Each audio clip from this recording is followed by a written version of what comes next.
Okay, guys. So, I was looking online for a way to get my flywheel off my D-series motor without an impact or anything.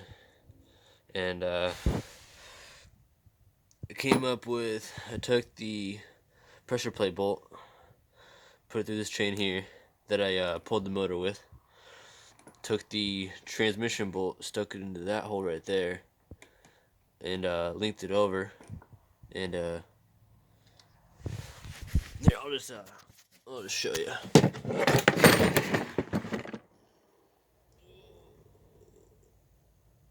do I set this up here?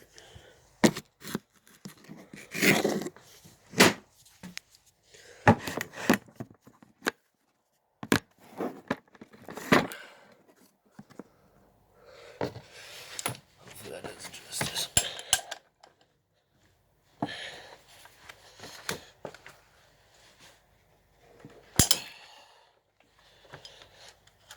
And boom.